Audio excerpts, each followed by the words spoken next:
I decided to make my Fig Newton cookies, but I didn't have oat flour. And luckily in my kitchen, I have this gadget. It's called the kitchen mill. I bought it originally to flour for lift off the top, and voila, I have, oh look at that, I have lots of flour now. This works good. I had a tough time finding this machine. I did find it on Craigslist some time ago.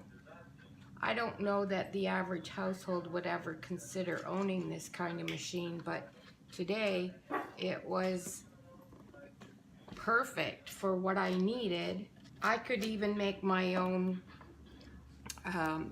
rice flour with this. As long as whatever you're grinding, milling, it's actually called milling, as long as whatever you're milling doesn't have an oil to it.